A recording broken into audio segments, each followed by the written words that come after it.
Assalamualaikum warahmatullahi wabarakatuh. Kami dari kelompok 14 yang ingin mempresentasikan hasil kerja kelompok kami mengenai manajemen education tentang bab biaya dan manfaat atau cost and benefit pendidikan. Yang beranggotakan saya sendiri, Sevia Fitriana, NIM 196 asal dari Madiun, kemudian Aida Nurrahma, NIM 198 asal dari Klaten, kemudian Paradita Alda Yuhana, NIM 199 asal dari Sukoharjo.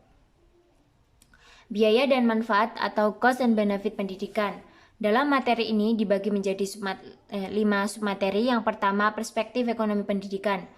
Dalam perspektif ekonomi pendidikan itu dibagi menjadi 2 materi, yakni yang pertama pendidikan sebagai konsumsi, yang kedua adalah pendidikan sebagai investasi. Kemudian submateri yang kedua yakni analisis biaya manfaat atau cost and benefits analysis dalam pendidikan. Dalam materi ini dibagi menjadi 2, yakni yang pertama pengertian biaya atau cost dalam pendidikan, yang kedua adalah mengukur biaya pendidikan. Kemudian submateri yang ketiga yakni analisis feasibilitas program pendidikan, kemudian submateri yang keempat yakni analisis biaya program pendidikan. Dalam analisis biaya program pendidikan ini dibagi menjadi 3 materi. Yang pertama biaya kuliah, yang kedua biaya hidup atau living cost, yang ketiga adalah biaya insidental. Kemudian sub materi yang kelima analisis manfaat program pendidikan.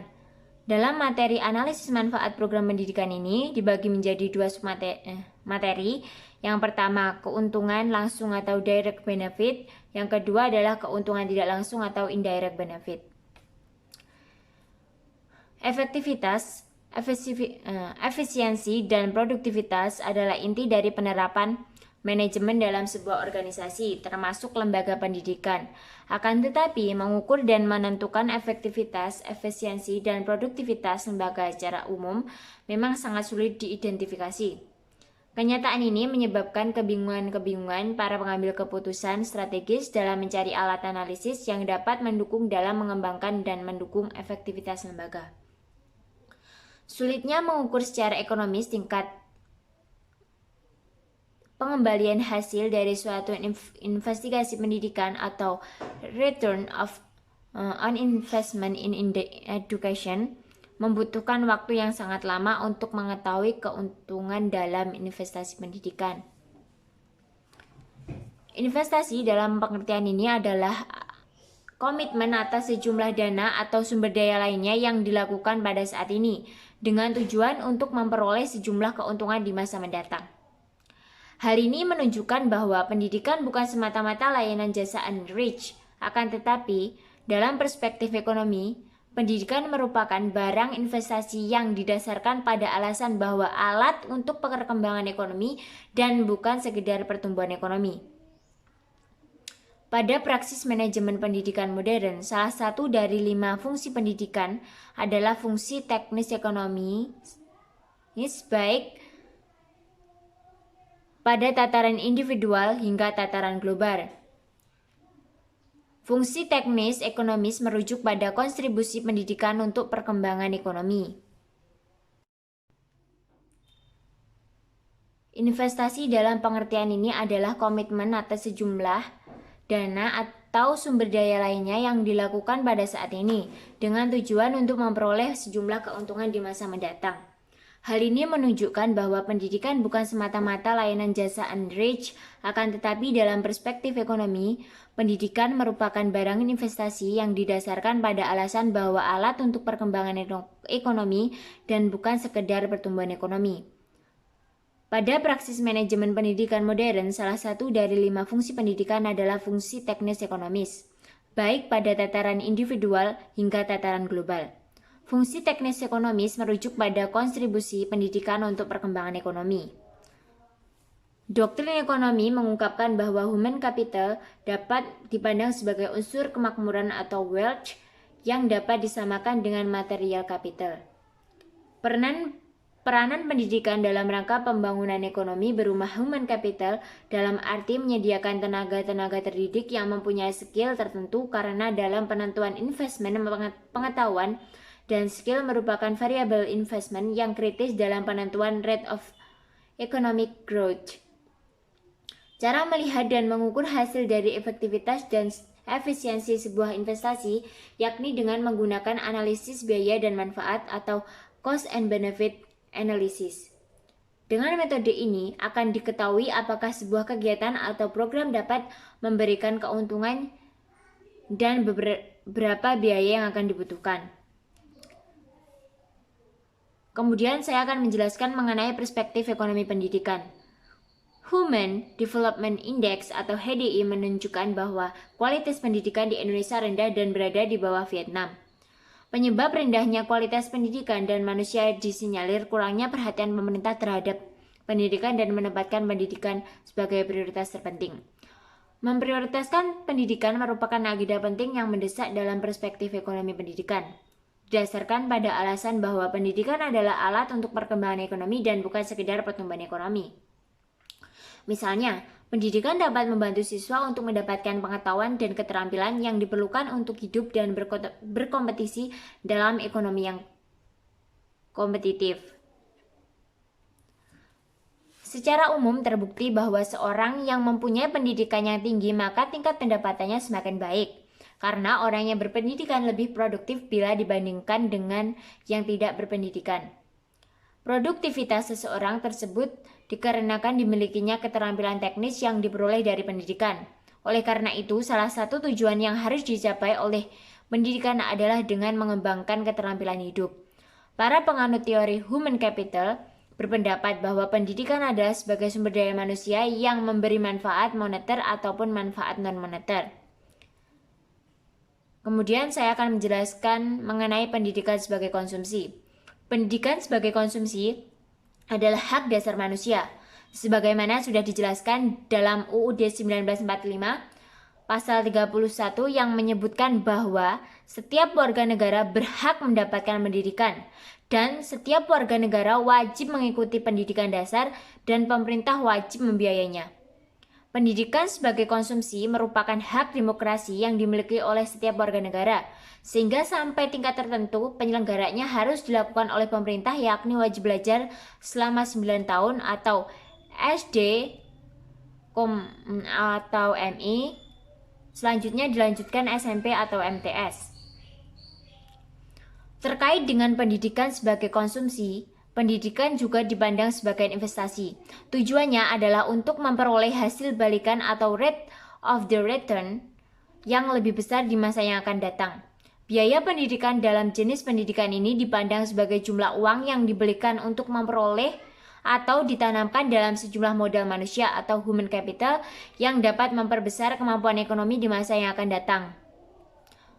Kemudian saya akan menjelaskan mengenai pendidikan sebagai investasi. Pendidikan sebagai investasi adalah penanaman modal dengan cara mengalokasikan biaya untuk penyelenggaraan pendidikan serta mengambil keuntungan dari sumber daya manusia yang dihasilkan melalui pendidikan tersebut. Melalui pendidikan dihasilkan manusia-manusia yang mempunyai kemampuan dan keterampilan yang sangat diperlukan bagi perekonomian suatu negara, demi meningkatkan pendapatan individu ataupun pendapatan nasional.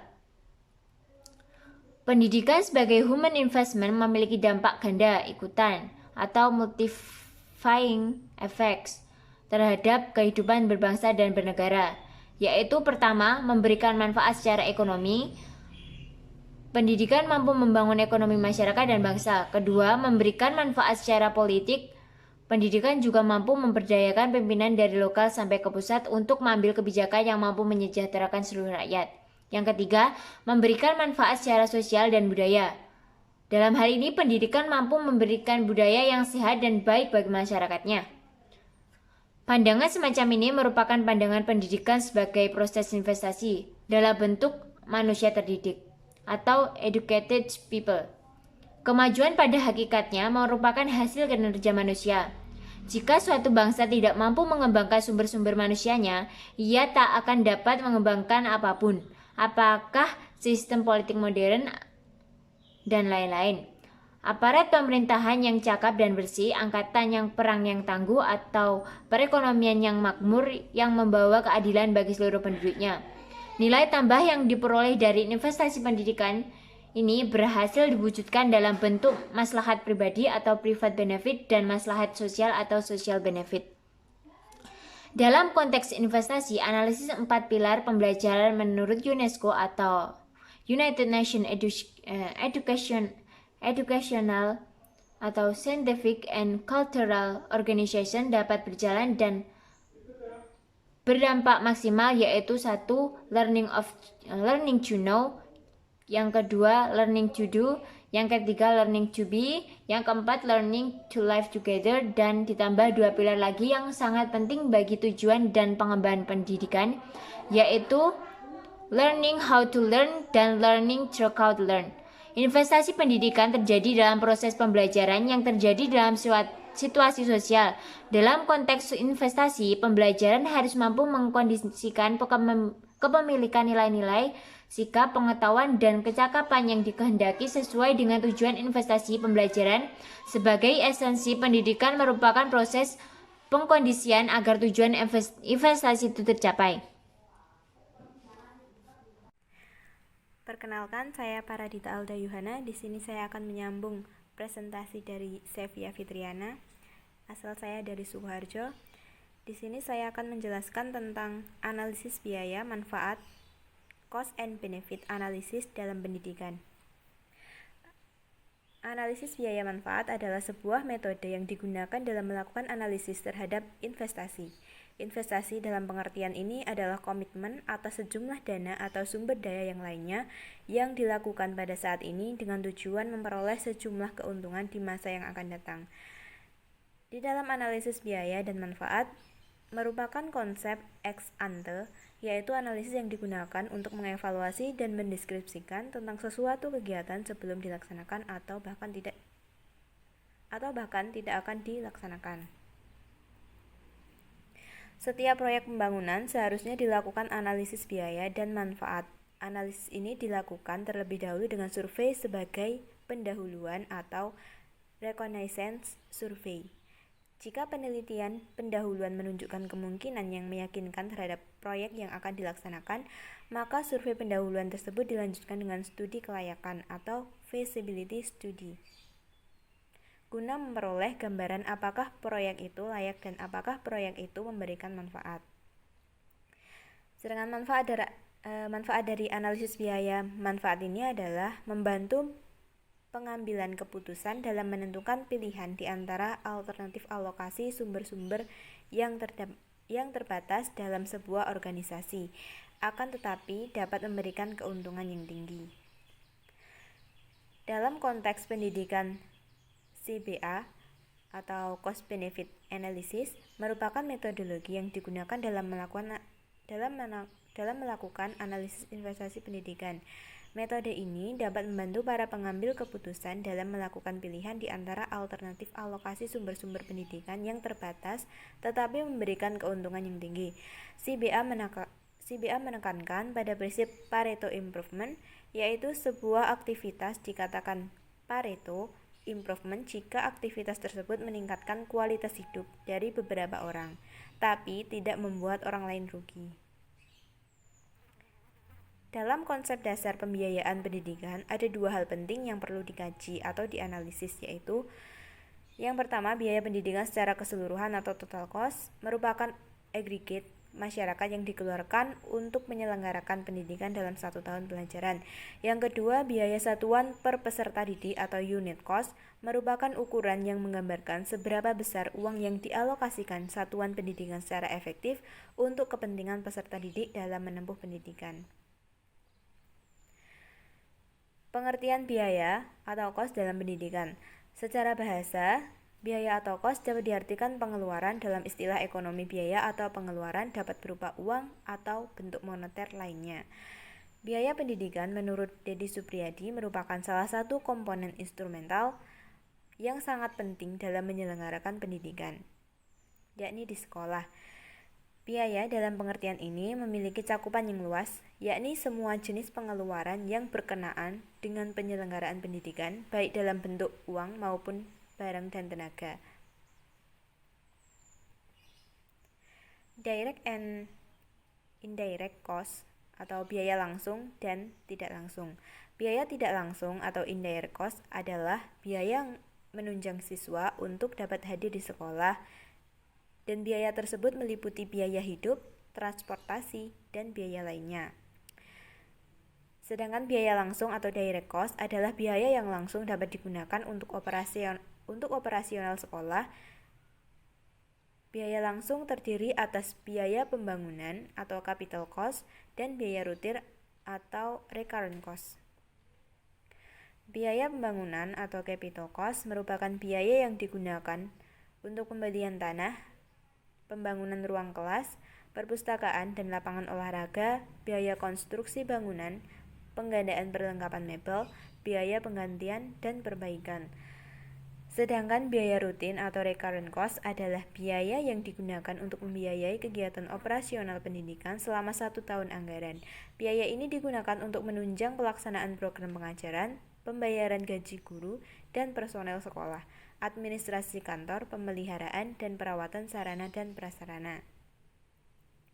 Social cost and private cost. Social cost adalah biaya yang dikeluarkan masyarakat secara langsung dan tidak langsung. Biaya ini berupa uang sekolah, uang buku, dan biaya lainnya. Sedangkan private cost adalah biaya yang berasal dari rumah tangga, termasuk kesempatan yang hilang atau forgone opportunity. Biaya ini dikeluarkan dalam bentuk uang sekolah, uang kuliah, pembelian buku, dan biaya hidup setiap siswa.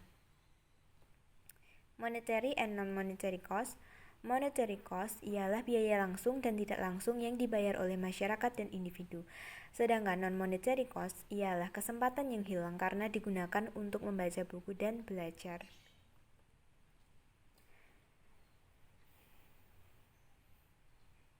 Yang kedua, mengukur biaya pendidikan. Dalam menentukan biaya satuan, terdapat 2 pendekatan, yaitu pendekatan makro dan pendekatan mikro. Pendekatan makro ialah pendekatan yang faktor utama yang menentukan perhitungan biaya satuan dalam sistem pendidikan adalah kebijakan dalam pengalokasian anggaran pendidikan di setiap negara. Sedangkan pendekatan mikro ialah pendekatan yang menganalisis biaya pendidikan berdasarkan pengeluaran total dan jumlah biaya satuan menurut jenis dan tingkat pendidikan.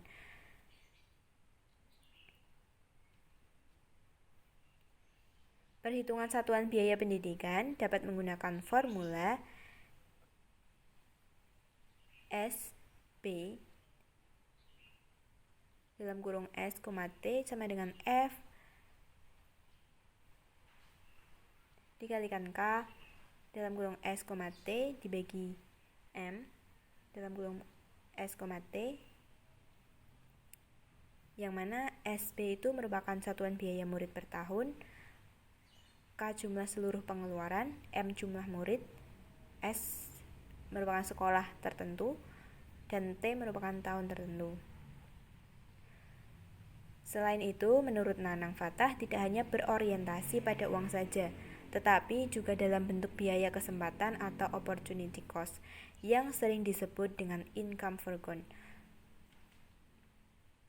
yang merupakan potensi pendapatan bagi seorang siswa selama ia mengikuti pelajaran atau menyelesaikan studi, yang dapat dihitung dengan formula berikut ini.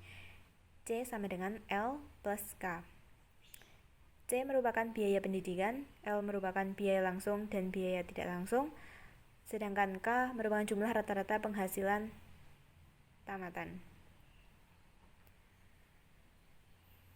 Analisis feasibilitas program pendidikan. Langkah pertama yang dilakukan untuk menganalisis dan manfaat cost and benefit dalam sebuah program pendidikan adalah melihat atau menganalisis data yang berhubungan dengan biaya pendidikan atau cost dengan keuntungan pendidikan atau benefit serta data yang berhubungan dengan biaya penyusutan atau depresiasi. Analisis data dilakukan dengan mencari rata-rata atau average dari data pada setiap poin yang sudah diketahui rata-rata setiap poin tersebut, maka akan dapat diketahui rata-rata mengenai biaya, cost, keuntungan atau benefit, dan juga penyusutan atau depresiasi.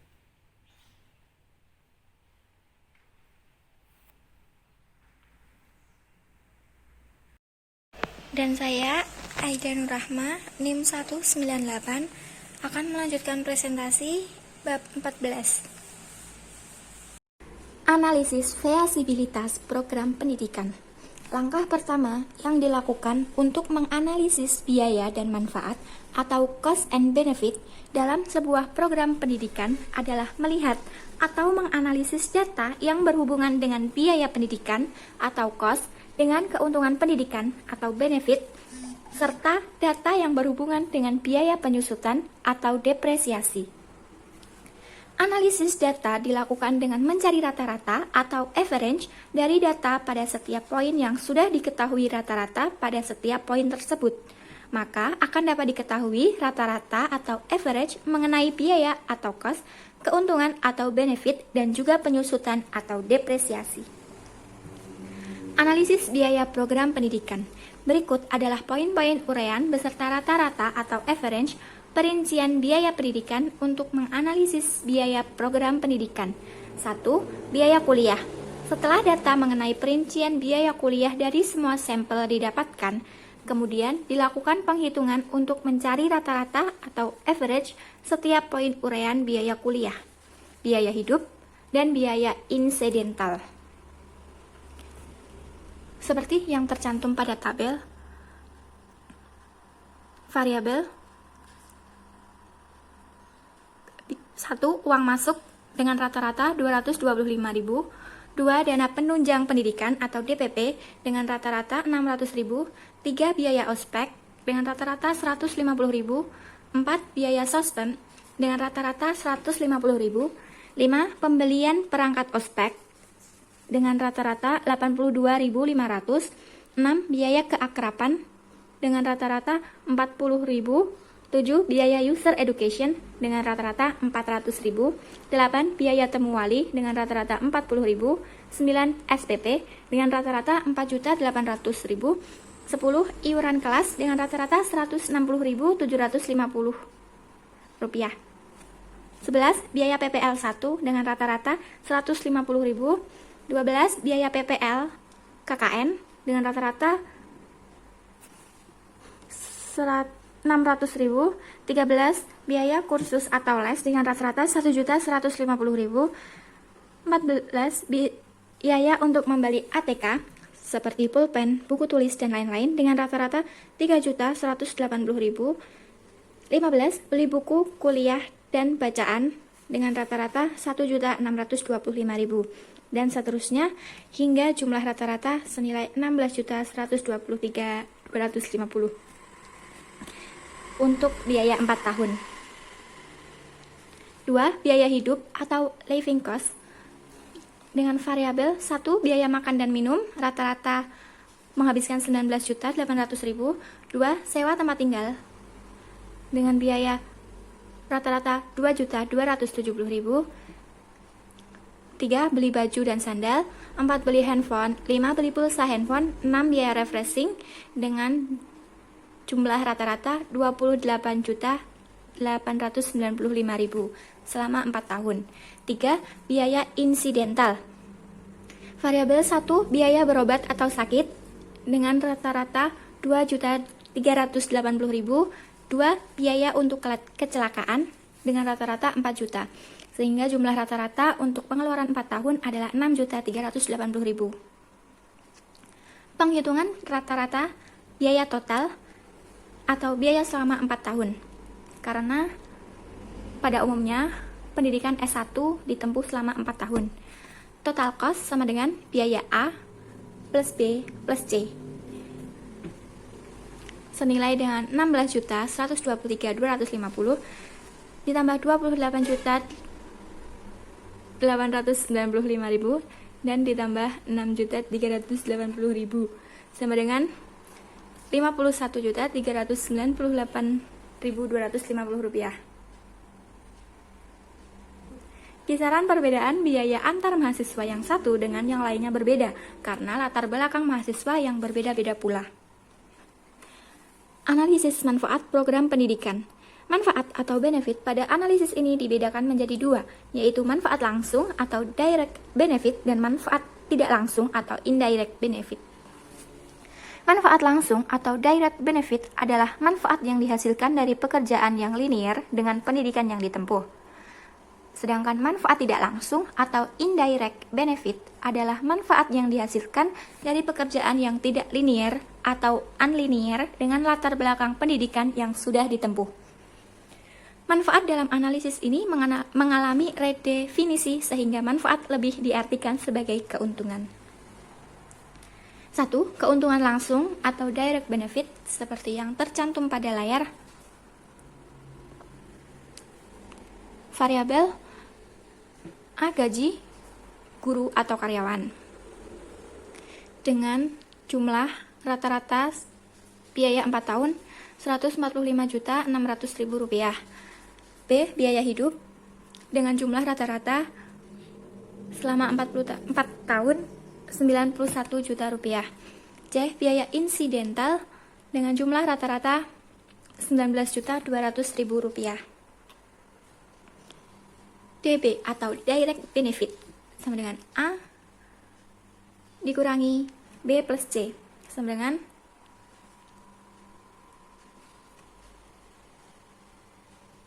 Rp145.600.000 dikurangi Rp110.200.000 sama dengan Rp35.400.000. Jadi 2. Keuntungan tidak langsung atau indirect benefit dengan variabel 1. Wira swasta dengan rata-rata 48 juta, 2. Beasiswa pendidikan dengan rata-rata Rp2.100.000.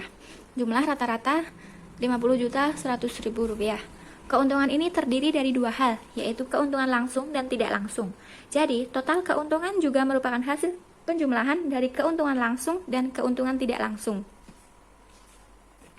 Penghitungan rata-rata keuntungan total dalam analisis ini. DB atau direct benefit sama dengan Rp35.400.000. IB atau indirect benefit sama dengan Rp50.100.000. Sehingga total benefit sama dengan Rp85.500.000.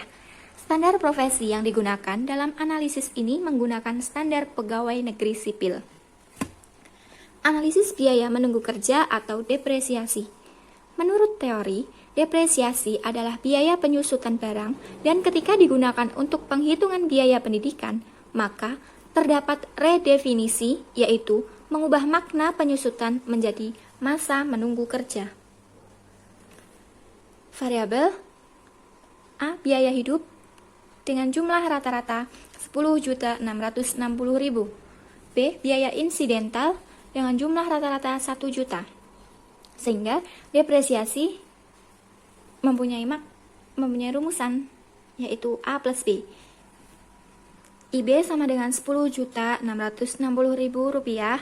ditambah dengan biaya insidental, yaitu Rp1 juta, sehingga total benefit sama dengan Rp11.660.000. Feasibilitas pendidikan S1 Fakultas Ilmu Tarbiyah dan Keguruan. Feasibilitas atau kelayakan sebuah pendidikan diukur dengan membandingkan biaya pendidikan yang dikeluarkan dengan manfaat atau keuntungan yang akan didapatkan. Akan digunakan analisis cost and benefit atau analisis biaya dan manfaat. Analisis yang bisa berfungsi sebagai analisis prediktif dan analisis evaluatif. Sebuah analisis prediktif, analisis cost and benefit dapat memprediksikan kelayakan sebuah program pendidikan yang akan dilaksanakan. Sebagai analisis evaluatif, mampu dijadikan sebuah evaluasi terhadap program pendidikan yang sudah dilaksanakan. Analisis cost and benefit menggunakan rumus net benefit atau NB. Diketahui B atau benefit sama dengan Rp85.500.000. C atau cost sama dengan Rp51.398.250. D atau depresiasi Rp11.660.000. Rumus N dikurangi B sama dengan rumus net benefit sama dengan B min C plus D sama dengan Rp85.500.000 dikurangi Rp63.058.250. sama dengan Rp22.441.751. Setelah mengetahui net benefit atau NB, maka dilakukan penghitungan mencari presentasi feasibilitas pendidikan dengan rumus P sama dengan NB dibagi P dikali 100, yaitu Rp25.441.750 dibagikan dengan Rp75.500.000 dikali 100, sehingga jawabannya adalah 29,72%. Berdasarkan penghitungan, diketahui bahwa tingkat feasibilitas program S1 adalah 29,72%. Hal ini menunjukkan bahwa pelaksanaan program pendidikan sarjana pada tahun X adalah feasible atau layak. Cukup sekian presentasi kami dari kelompok 13. Mohon maaf bila ada kesalahan. Sekian dan terima kasih.